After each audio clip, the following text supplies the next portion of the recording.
মাগরিবের নামাজের পরে কারো সঙ্গে কথা না বলে একটি দোয়া 7 বার পড়লে আল্লাহ পাক রব্বুল আলামিন আপনার দোয়া কবুল করবেন, ঋণ মুক্তির ব্যবস্থা করে দিবেন, অভাব আল্লাহ তাআলা দূর করে দিবেন।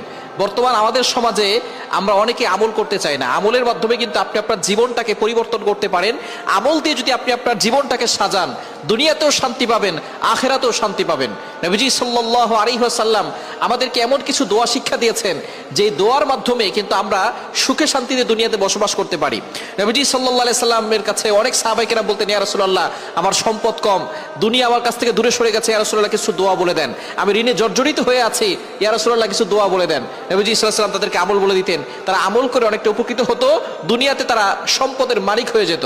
সুতরাং আপনি যদি অভাব দূর করতে চান এবং ঋণ থেকে মুক্তি পেতে চান, অনেকে ঋণের জ্বালায় জর্জরিত হয়ে গেছে, ঋণের বোঝায়, ঋণের টেনশনে তাদের চোখে ঘুম আসে না। অনেকে লোন নিয়েছে, ঋণ পরিশোধ করতে পারছেন না। আপনি মাগরিবের নামাজের পরে কারো সঙ্গে কথা না বলে আপনি সেখানে বসে কিবলার দিকে মুখ করে একটি দোয়া পড়বেন। হযরত আলী রাদিয়াল্লাহু তাআলা আনহু বলেছেন, এই দোয়াটা যে ব্যক্তি পড়বে তার যদি পাহাড় সম পরিমাণ ঋণ থাকে, আল্লাহ তাআলা সেই ঋণ মুক্তির ব্যবস্থা করবেন এবং আল্লাহ পাক রব্বুল আলামিন তার অভাব দূর করবেন। যখন আপনি ঋণ মুক্তি হবে তখন আপনি আস্তে আস্তে সম্পদশালী হতে পারবেন। সুতরাং দোয়াটি হচ্ছে, আল্লাহুম্মা কফিনি বিহালালিকা আন হারামিক ওয়াগনিনি বিফদলিকা আম্মান সিওয়াক। এই দোয়াটা মাগরিবের নামাজের পরে কতবার পড়বেন? 7 বার পড়বেন। 7 বার পরে আল্লাহর কাছে দোয়া করবেন, দেখবেন আল্লাহ তাআলা আপনার সকল দোয়াগুলো কবুল করবেন, আল্লাহ আপনার অভাব দূর করবেন, বিপদ আপদ থেকে আল্লাহ হেফাজত করবেন।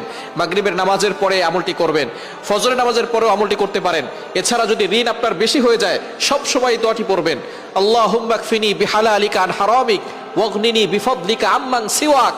আল্লাহ পাক রব্বুল আলামিন আপনার ঋণ মুক্ত করে দিবেন, আল্লাহ তাআলা অভাব দূর করবেন, সম্পদশালী বানিয়ে দিবেন। সম্পদের প্রয়োজন আছে, আপনি হজ করতে যাবেন, বিমান ভাড়ার জন্য টাকা পয়সার দরকার আছে না নাই? যাকাত দিতে হলে যদি আপনি যাকাত দেওয়ার নিসাব পরিমাণ মালিক না হন, তাহলে আপনি যাকাত দিতে পারবেন না। আপনি নিসাব পরিমাণ মালিক হলে আপনি যাকাত দিবেন। এখন আপনি যাকাত দিবেন, এই জন্য আপনার সম্পদ থাকার দরকার আছে। মানুষকে দান করবেন, এই জন্য আপনার কাছে টাকা পয়সা থাকার দরকার আছে। আপনি নামাজ পড়বেন, নামাজের জন্য সতর ঢাকার জন্য জামা কাপড়ের দরকার আছে না নাই? এই কাপড় কিনতে হলে টাকার দরকার আছে না নাই? সম্পদের দরকার আছে। তবে সম্পদ আমাদের মূল লক্ষ্য নয়, আমাদের মূল লক্ষ্য হচ্ছে জান্নাত। আমরা মূল লক্ষ্য জান্নাতের টার্গেট করবো।